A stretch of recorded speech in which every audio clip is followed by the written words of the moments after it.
couloir de Martha, Luz y Sobrado. Luz attendait le retour de ses parents avec impatience. Les va-et-vient qu'elle faisait dans le petit couloir de l'appartement depuis plus d'une heure avaient, semblait-il, creusé une sorte de tranchée par sa régularité dans le parquet. Soudain, elle entendit enfin la clé dans la serrure. « Ah !» dit-elle. « Ça y est, vous êtes revenu. Alors, comment ça s'est passé? Avez-vous vu Martin? Comment est-il? Je ne m'en souviens plus. Nous étions trop petits. Il a dû changer, non? » « Luz, ma petite chérie, laisse-moi passer et enlever mes chaussures, répondit Feliciano avec tendresse. Papa, je vous attends depuis si longtemps, raconte-moi s'il te plaît. Ça suffit maintenant, Luz, dit Isabelle fermement. Comporte-toi correctement. Mets le couvert et va t'asseoir. Nous parlerons de tes fiançailles avec Martine une fois que nous serons tous à table. La jeune fille de 17 ans s'exécuta immédiatement sous les paroles strictes de sa mère. Pendant qu'elle plaçait les assiettes, elle s'approcha du sobrado. À voix basse, elle lui confia. « Mon beau sobrado, j'ai quand même le droit d'avoir des réponses. Il s'agit de mon futur mari et de mon avenir. Je suis pressée de savoir, tu n'es pas d'accord avec moi ?» Le sobrado, la tête baissée, positionné de côté et légèrement rentré dans les épaules, était tout ouïe dès que sa jolie Luz avait besoin de lui. Il était si attaché à elle qu'il en oubliait sa maigreur, son pantalon bleu complètement déchiré sur le bas et les mailles disparues de son pull au vert rouge ocre. Malgré ses traits fixes et inertes, ainsi que l'épaisse couche qui le recouvrait, Luz parvenait à apercevoir une petite étincelle dans les yeux du sobrado pendant qu'elle lui parlait. Seul lui pouvait comprendre ce qu'elle ressentait. Seul lui trouvait les mots justes dans le silence pour la réconforter. Il l'aimait tant que parfois il se perdait dans cette image où il pouvait enfin toucher son visage et la prendre dans ses bras pour lui dire tout bas « Viens avec moi ». Hélas, le pauvre sobrado ne pouvait pas quitter le cadrage qui l'enfermait depuis si longtemps maintenant. Quelques instants après, il vit Luz s'éloigner et prendre place aux côtés de Nati. Feliciano, assis en bout de table, attendit que Juan et Diego les rejoignent, puis commença son discours de chef de famille. Luz, notre entrevue avec les parents de Martine pour organiser votre mariage s'est très bien passée.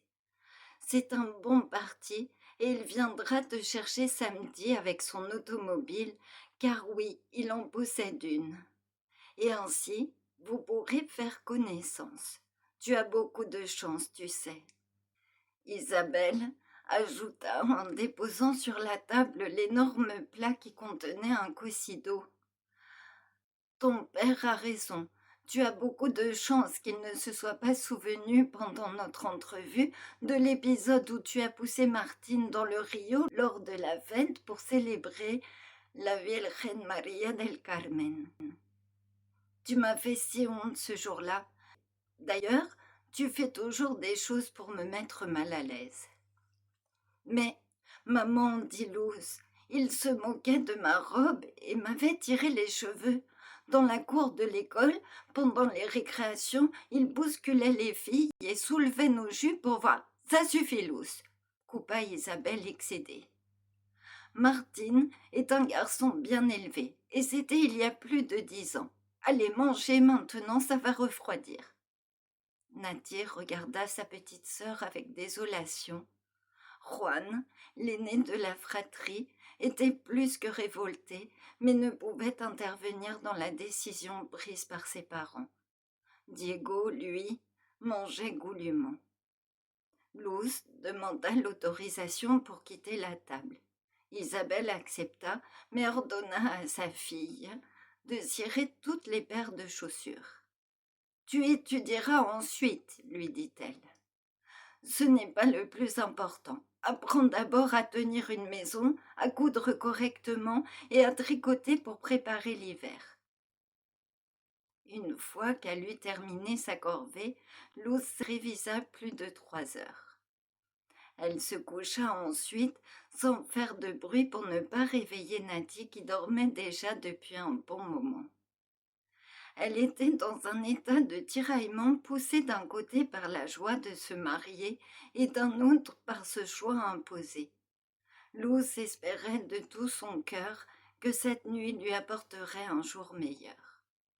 Le lendemain, elle se prépara rapidement, fit un petit signe au sobrado et partit rejoindre Carlotta, sa meilleure amie.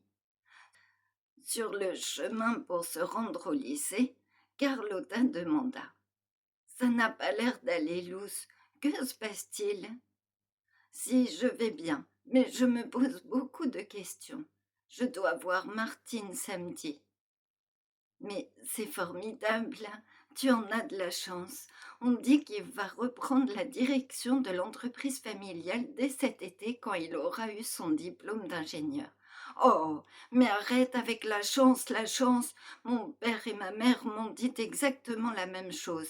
C'est lui qui a de la chance que j'accepte de devenir son épouse, après tout ce qu'il nous a fait subir quand nous étions petites. Pardon, Luz, tu as raison, mais nous avons grandi. Ne te braque pas. Je l'ai croisé l'autre jour au marché et il a été vraiment adorable. Vous allez faire un très beau couple. Si tu le dis, répondit Luz avec un soupçon d'amertume amené par le passé. Nous verrons bien.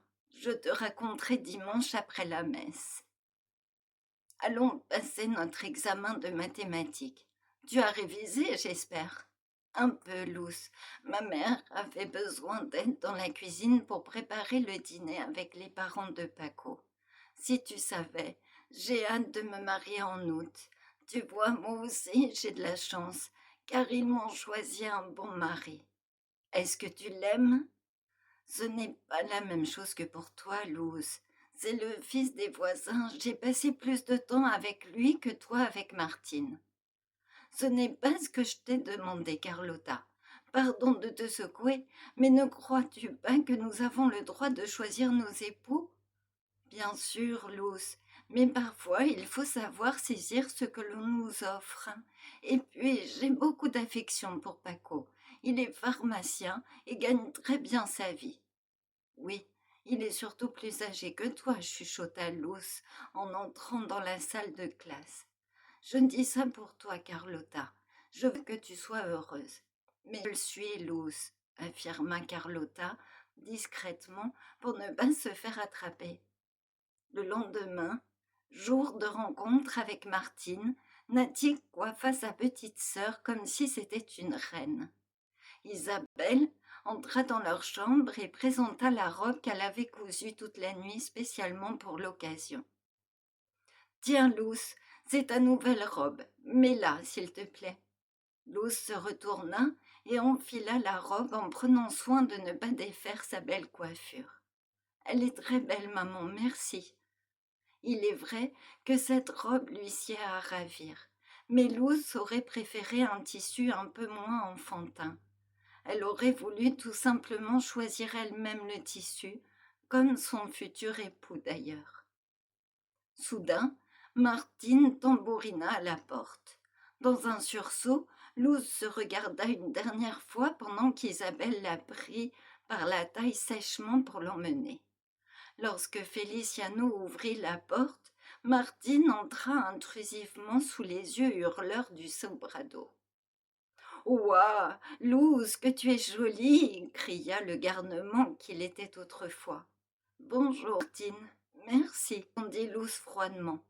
Allez-y, et Martine, ramène Luz à 20 heures, s'il te plaît, demanda Feliciano.